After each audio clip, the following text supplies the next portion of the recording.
विद्यार्थी मित्रों, फिजिक्स 502 ની અંદર આપ સૌનું સ્વાગત છે।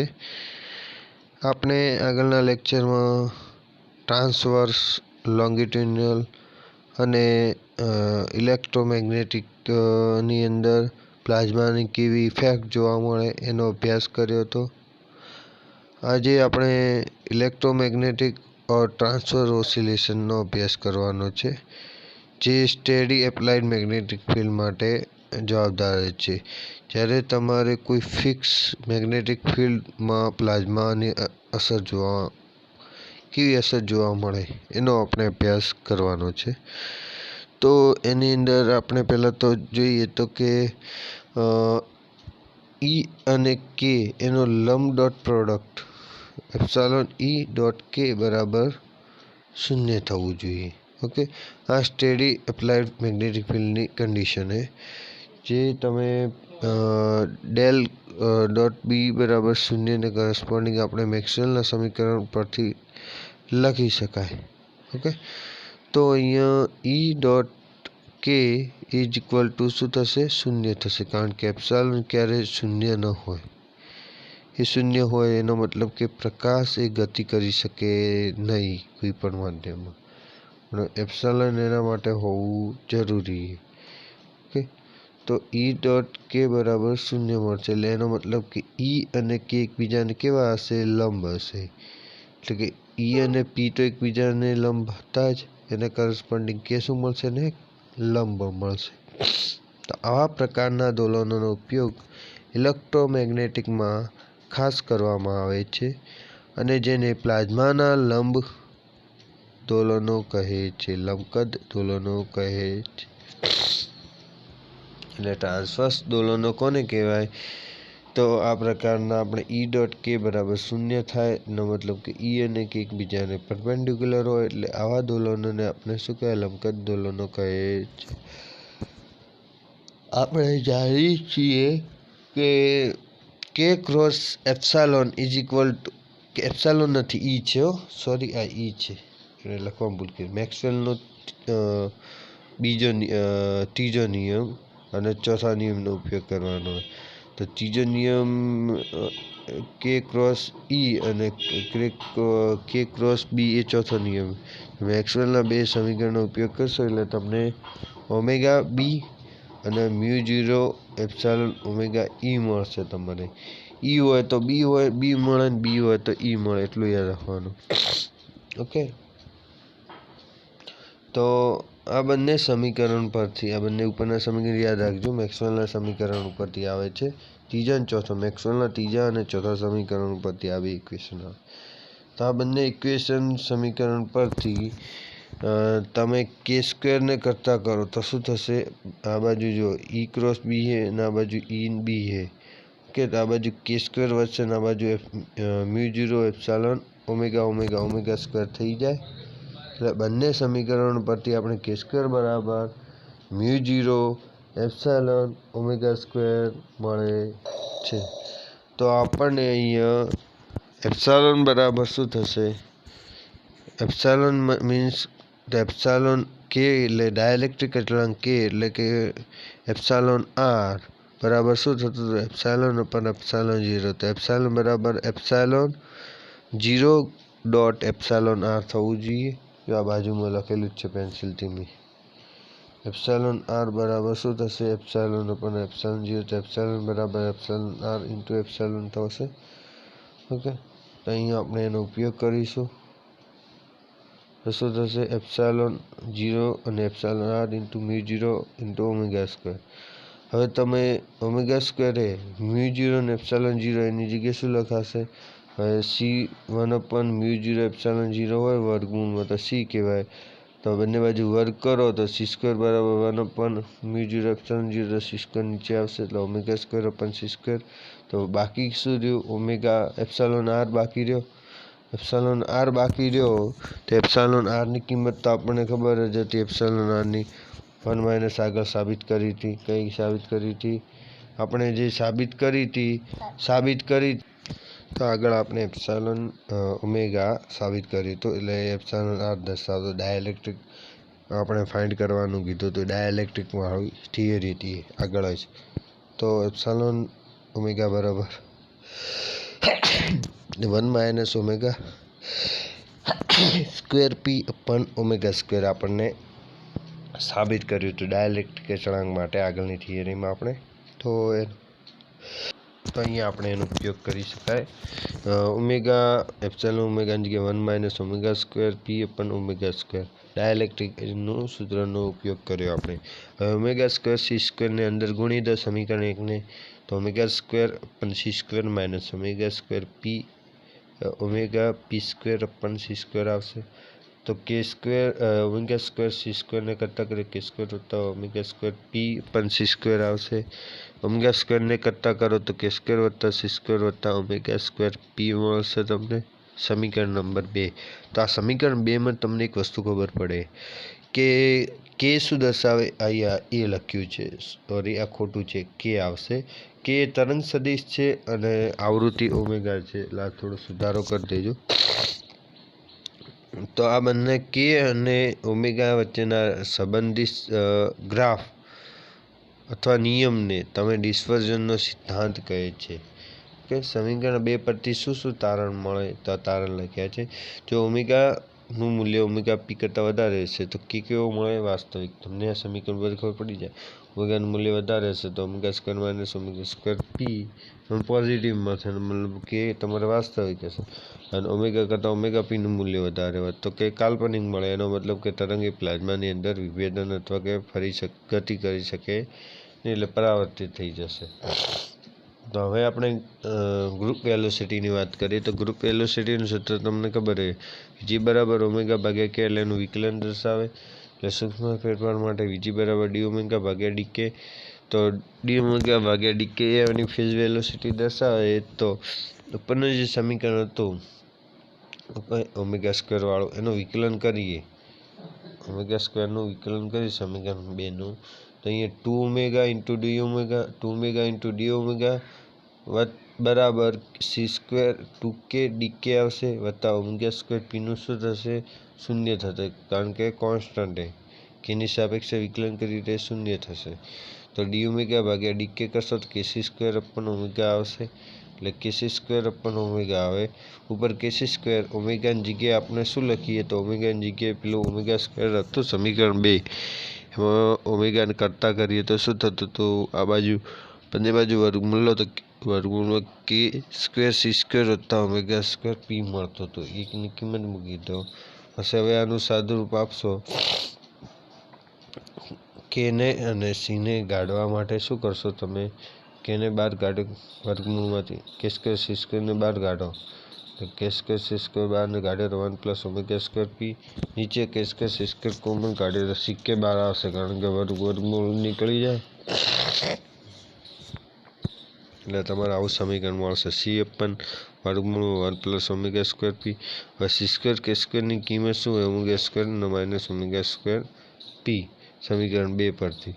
તો એની કિંમત મૂકશો તો સાદુરૂપ આપો એટલે તમને આવી રીતનું મળશે. સી અપન આ લસા લઈ લો. પછી omega square minus omega square p વત્તા ઓમેગા સ્ક્વેર પી ભાગ્યા omega square minus omega square p. ઉપર ઓમેગા સ્ક્વેર પી નીકળી જશે એટલે omega square upon omega square minus omega square પીની 1/2 આવશે. હવે આનું વ્યસ્ત થશે એટલે છેદનો છેદ અંશમાં જશે. શું થશે, છેદનો છેદ અંશમાં જશે. એટલે c into omega square minus omega square p upon omega સ્ક્વેરની -1/2 થશે. ઓકે, -1/2 ની +1/2 જ રહેશે. અહીંયા માઇનસ માઇનસ થશે નહીં, કારણ કે અહીંયા છેદનો છેદ અંશમાં જાય, એટલા માટે +a/2 જ આવશે. એ લખવામાં ભૂલ કરી થોડી, સુધારી દેજો. હવે બંને ઓમેગા સ્ક્વેર વડે ભાગતા, તો ઓમેગા સ્ક્વેર વડે તમે આખા સમીકરણને તમે ભાગી દો. Omega square p minus omega square minus omega square p minus ભાગ્યા ઓમેગા સ્ક્વેરની 1/2 આવશે. +1/2 -1/2 નહીં આવે. તમે એનું ઓમેગા સ્ક્વેરને કોમન કાઢશો, લસા દૂર કરો તો શું થશે, 1 - ઓમેગા સ્ક્વેરને તમે કોમન કાઢ્યા, ઓકે, ભાગતા ઓમેગા સ્ક્વેર વડે તમને આવું મળશે સમીકરણ. પછી સમીકરણના +1/2 -1/2 નહીં આવે, જોઈ લેજો. પણ અહીંયા પીએચ બરાબર ઓમેગા ભાગ્યા કે, પેલામાં જેમ ડી ઓમેગા ભાગ્યા ડી કે તો એ રીતના ઓમેગા ભાગ્યા કે હોય તો એને ફેઝ વેલોસિટી કહેવાય. તો હવે ડાયરેક્ટ પેલા ઓમેગા ભાગ્યા કે તમે સમીકરણ બાજુમાં જો અમે કર્યું એ રીતના તમે કરી શકો. કે સ્ક્વેર સી સ્ક્વેર બીજું સમીકરણ, તો એને ઓમેગા સ્ક્વેર ભાગ્યા કે સ્ક્વેર કરશો, ભાગ્યા કે કરશો એટલે તમને સમીકરણ નંબર 4 મળી જશે. બંનેનો ગુણાકાર કરશો ફેઝ વેલોસિટી અને ગ્રુપ વેલોસિટીનો, તે સી સ્ક્વેર જેટલો તમને મળશે. બંનેનો ગુણાકાર એ પ્રકાશના વર્ગ બરાબર થશે. એટલે ઓમેગાના બધા જ મૂલ્યમાં વીપીએચનું મૂલ્ય સી કરતાં કેવું હોવું જોઈએ? મોટું હોવું જોઈએ. અને વીજીનું મૂલ્ય સી કરતાં કેવું હોવું જોઈએ? નાનું હોવું જોઈએ. પણ ક્યારે? ઓમેગા બરાબર ઓમેગા પી દરમિયાન. ઓકે, એટલે જો ઓમેગા પીનું મૂલ્ય વધારે હશે ત્યારે વીજીનું મૂલ્ય કાલ્પનિક મળે, એટલે પ્લાઝ્મા અંદર ગતિ કરી શકે નહીં. ઓકે, તો આ બધા આપણે એના ઉપરથી તારણ મળ્યા.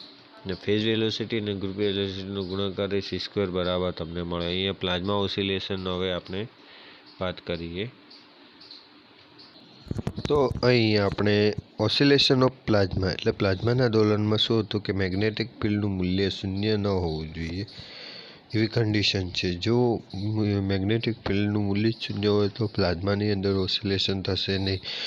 એટલે એની ગેરહાજરીમાં આપણે ઓસિલેશન જોવા મળે નહીં. આપણે પ્રિસિશન મોશનની આગળ વાત કરી હતી, એને કરસ્પોન્ડિંગ આપણે લારમોર ગતિ થતી હતી પ્લાઝમાની અંદર, તો એનો આપણે અભ્યાસ કરવાનો છે.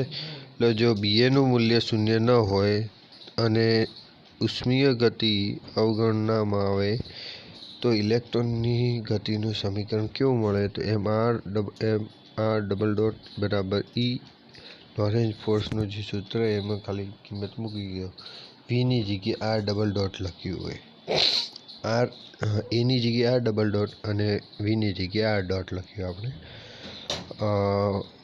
જે લોરેન્ઝ ફોર્સનું સમીકરણ એમાં આપણે ખાલી કિંમત મૂકી એમને.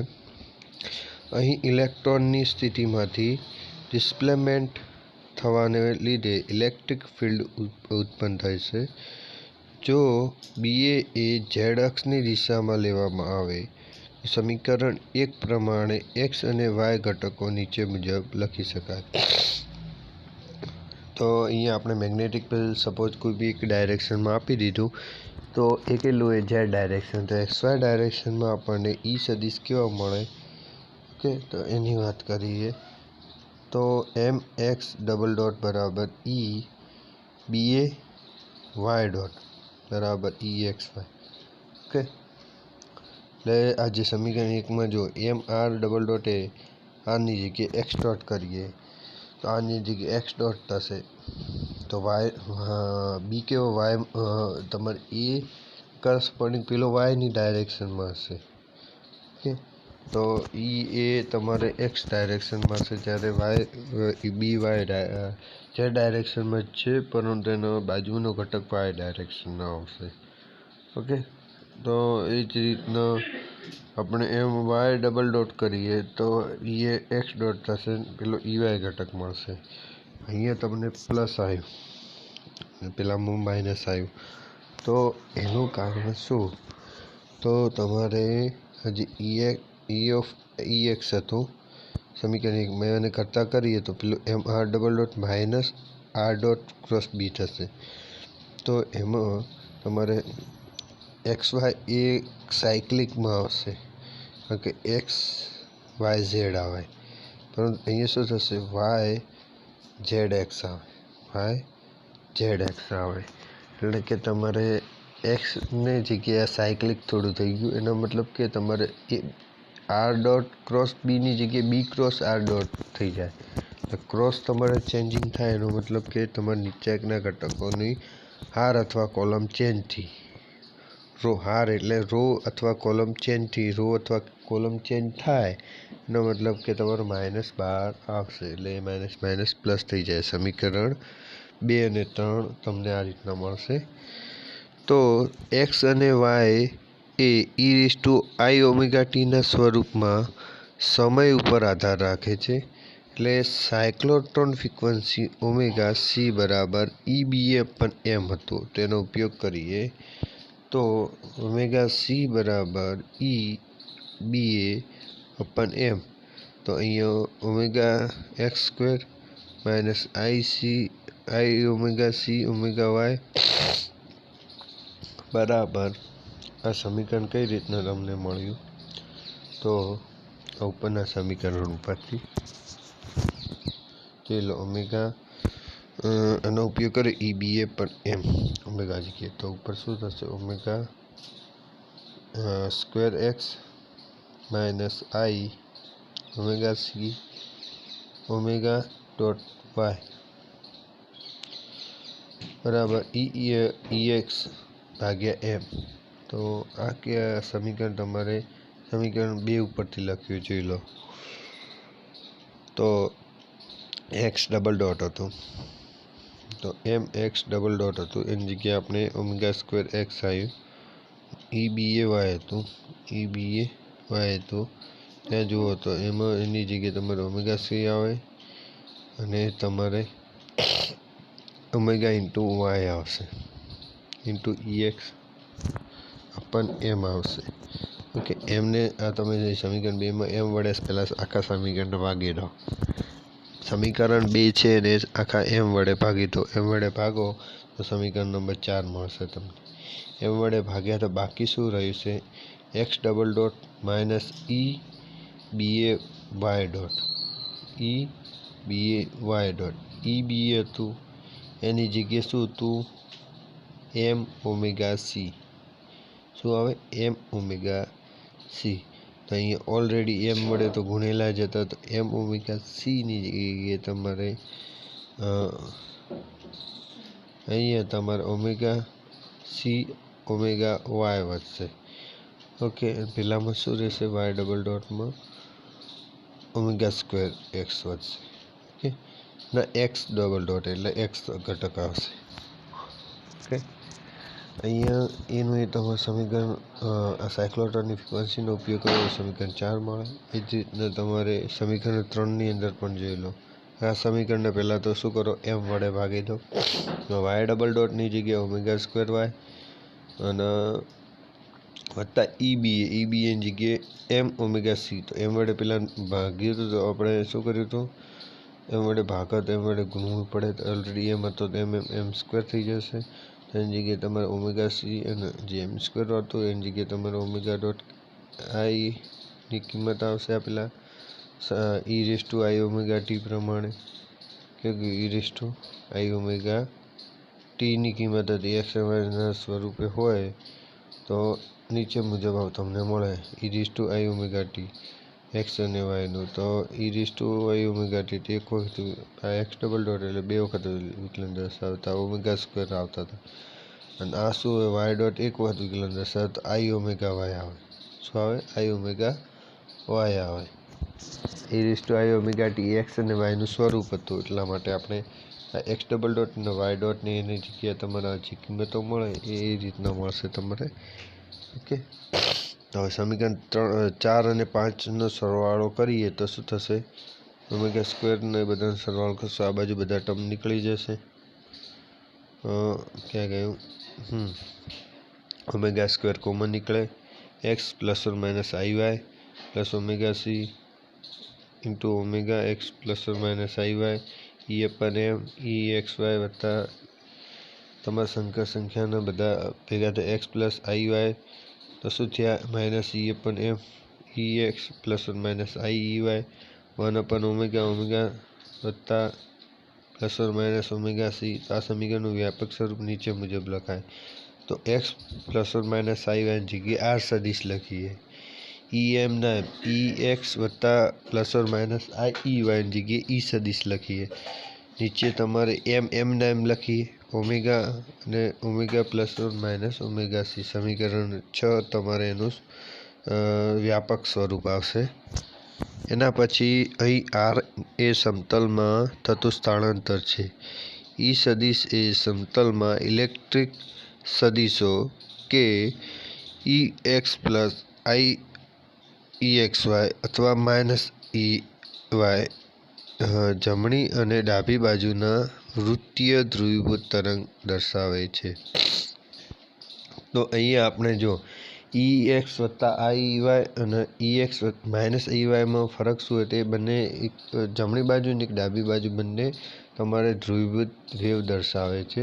તો આ એકમ કદ દીઠ જે પ્રેરિત ઇલેક્ટ્રિક ડાયપોલ મોમેન્ટ મળે, એટલે P બરાબર આ કઈ રીતના આવ્યું, તો P બરાબર તમારે N0ER, તો તમને ખબર હોય કે Q ઇન્ટુ ડી આવે ડાયપોલ મોમેન્ટ, તો Q બરાબર N નું મૂકી દો, ડીની જગ્યાએ R મૂકો તો સમીકરણ 7 મળશે। તો N0 N અને Rની કિંમત આ મૂકી દો, ઉપર આવી હતી મૂકી દેશે એટલે P મળી જશે। P બરાબર તો આલ્ફા E થાય તો આલ્ફા મળી જશે તમને, આલ્ફા બરાબર -N0E પણ ઓમેગા ઓમેગા સ્ક્વેર, તેના ઉપરથી તમને એપ્સાલોન પણ મળી જશે। એપ્સાલોન બરાબર શું હતું, 1 પ્લસ આલ્ફા અપન એપ્સાલોન, તો તેના ઉપરથી એપ્સાલોન પણ મળી જશે। એપ્સાલોન એટલે ડાયઇલેક્ટ્રિક મળી જશે। ઓકે, ડાયઇલેક્ટ્રિકનું સૂત્ર પણ આ રીતના તમને મળી જશે, જોઈ લો એકવારનું। તો આમાં કંઈ તમને ખબર ન પડે એવું હોય તો મને જાણ કરજો। ઓકે, તો જો અહીંયા તમને સમીકરણ 10 પ્રમાણે ડાયઇલેક્ટ્રિક અચળાંકનું સૂત્ર પણ મળી જશે। જે જ્યાં ખબર ન પડે તે મને પૂછજો, ફોટા પાડી લેજો। તો જો અહીંયા ડાબી અને જમણી બાજુથી વૃત્તીય ધ્રુવીભૂત તરંગો હતા, એના ડિસ્પર્ઝન સમીકરણ માટે આપણે જમણી બાજુ માટે R લઈએ તો ઓમેગા સ્ક્વેર બરાબર ઓમેગા સ્ક્વેર P વત્તા C સ્ક્વેર K સ્ક્વેર, તો omega square minus omega square P square બરાબર C સ્ક્વેર K સ્ક્વેર, તો K સ્ક્વેરને કરતા કરો તો K પણ તમને મળી જાય। એપ્સાલોન Rની ખાલી કિંમત મૂકો એટલે તમને ડાયરેક્ટ KR મળી જશે, એટલે Kની કિંમત મળી જશે। ફોટા પાડતા રહેજો સ્ક્રીનશોટ, એટલે જેથી તમે એનો લખી શકશો। ઓકે, એટલે અહીંયા KR અથવા KL એ ડાબી બાજુ વૃત્તીય ધ્રુવીભૂત તરંગનો વેગ છે અને KR એ જમણી બાજુ વૃત્તીય ધ્રુવીભૂત છે। એટલે KL અને KR આપણે અહીંયા મેજર કર્યા। ઓકે, તો એના પછી આવે છે લોંગિટ્યુડિનલ ઓસિલેશન, જે ઇલેક્ટ્રોસ્ટેટિક માટે, એટલે કે જ્યારે BA બરાબર 0 હોય ત્યારે સંગત દોલનોની સમજૂતી આપો। તો એ સંગત તરંગોની સમજૂતીનો થોડો આપણે ખ્યાલ મેળવવાનો છે। તો એના માટે જ્યારે E ડાયઇલેક્ટ્રિક કોન્સ્ટન્ટ બરાબર 0 હોય, એપ્સાલોન ડાયઇલેક્ટ્રિક બરાબર 0 હોય ત્યારે E ક્રોસ તમારે મેક્સવેલના ત્રીજા સમીકરણમાં તમે એપ્સાલોનનું મૂલ્ય જ 0 હોય તો ત્રીજા સમીકરણ પરથી તમારે K ક્રોસ Eનું મૂલ્ય પણ કેવું મળશે, 0 નો મતલબ K અને L કેવા છે, પેલામાં લંબ મળતા 0 નહોતું તો આ લંબ નહીં મળે, પરંતુ શું મળશે, સમાંતર મળશે। એટલે B બરાબર 0 માટે બંને સમાંતર મળે, તેથી આવા દોલનોને આપણે ઇલેક્ટ્રોસ્ટેટિક અથવા સંગત દોલનો કહે છે। એટલે એપ્સાલોન જો 0 હોવાથી ER 0 હોય, એટલા માટે ઓમેગા બરાબર ઓમેગા P હોય તો એનું વર્ગમૂળમાં N0E સ્ક્વેર અપન M એપ્સાલોન 0 મળે, તો એનું મૂલ્ય 2π ગુણ્યા N0ની 1/2 રેડિયેશન પર સેકન્ડ, જે આપણે આગળ પણ લીધેલું હતું એ મળશે। તો રેખીય ફેઝ વેગ VP બરાબર VP પણ 2π મળશે, ઓમેગા P પણ 2π મળશે, તો ઓમેગા P પણ 2π કરશો એટલે તમને આ રીતના એની કિંમત મળશે। જો ગોસ ડિસ્ચાર્જ માટે તમે N0નું મૂલ્ય લેશો તો 10⁶ મીટર માઇનસ ક્યુબ થાય છે।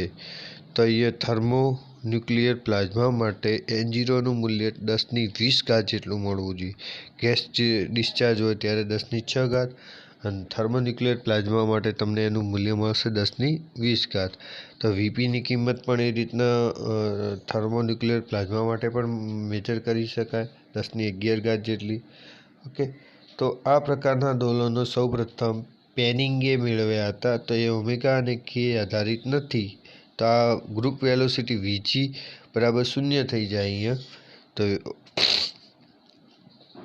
મને જો ડિપેન્ડન્ટ જ ન હોય કે એની સાપેક્ષે, તો શું થશે, એનું વિકલન 0 જ થાય, કારણ કે એની સાપેક્ષમાં અચળ એટલા માટે 0 થશે, એટલે VGનું મૂલ્ય 0 થાય। તો આ પ્રકારના આમાં પ્રસરણ જોવા મળતું નહીં, તો એમાં શું થશે, લોકલ ચાર્જ ડેન્સિટીનો ફેરફાર જોવા મળશે। જો અહીંયા ઉષ્મીય દોલનોની વાત કરીએ તો ઓમેગા સ્ક્વેર બરાબર omega square P અપન K square, RMS મળશે તમારે। તો અહીંયા RMS વેલ્યુ આપણે મળે એનો મતલબ કે અહીંયા આપણે કોઈ ફિક્સ પોઝિશનની વાત ફિક્સ કિંમત ન મળતી હોય તો એના માટે એને આપણે શું કરીએ, એનું એવરેજ RMS મૂલ્ય લેવામાં આવે। તો VGનું મૂલ્ય એટલે આપણે 0ની જગ્યાએ શું થશે, નોટ ઇક્વલ ટુ 0 થશે। 0 થતું હતું એટલે 0 તો ન થવું જોઈએ ને, આવું થાય તો શું કરીએ, તો એનું RMS મૂલ્ય મેજર કરીએ તો RMSમાં એની ફિક્સ વેલ્યુ મળશે। એમાં બધી આપણને ખબર પડે કે એનું મૂલ્ય શૂન્ય થતું હતું કે નહીં થતું। એટલે તો આવા પ્રકારના સંગત દોલનો પ્લાઝ્મામાં ઉષ્મીય ગતિમાં પ્રસરણ કરતા હોય તો આપણે RMS મૂલ્ય લીધું ને તેનું મૂલ્ય નોટ ઇક્વલ ટુ 0 મળશે। ઓકે, તો જો એની અંદર તમે ઇલેક્ટ્રોન પ્લાઝ્મા તરંગો તરીકે ઓળખો તો તેને અવાજના તરંગો પણ કહેવામાં આવે। જો કણો વચ્ચે થતી અથડામણોને ધ્યાનમાં લઈએ તો ω² બરાબર ω² P વત્તા c² k²। તો એમાં ω² કરતાં કરો તમે તો c² k² ને ભાગાકારમાં તમે ω² p² ને જગ્યાએ ભાગાકારમાં 1 + I V વત્તા c² k² મુજબ સુધારો થશે। આ સમીકરણમાં તમે ખાલી ω² Pની જગ્યાએ ભાગાકારમાં 1 + I V પણ વધારાનું આવશે। તમે અથડામણનું એક પદ નીચે વધારાનું વધી જશે। તો આ અથડામણનું પદ વધે એના લીધે દોલનોમાં શું થશે, અવમંદન ઘટાડો।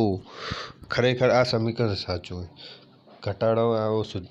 ઘટાડો તો થાય જ ને। તમે જ્યારે કોઈ દોલન થતું હોય તો શું થશે, અવરોધના કારણે શું થશે, એ દોલનો ઘટશે। જ્યાં સુધી સતત તમે બહારથી બાહ્ય બળ નહીં આપો ત્યાં સુધી દોલનો ચાલુ રહે નહીં, એટલે અવમંદન તો થશે જ। આ સમીકરણ આવું સમીકરણ રિયલમાં આવું સમીકરણ મળે પણ આપણે આવું મળ્યું એનું કારણ કે આપણે કોઈ પણ પ્રકારનો અવરોધ ગણ્યો નથી। ઓકે, તો આજના લેક્ચરમાં અહીંયા સુધી રાખીએ। નેક્સ્ટ લેક્ચરમાંથી આપણે હાઇડ્રોમેગ્નેટિક તરંગોનો અભ્યાસ કરીશું। ઓકે।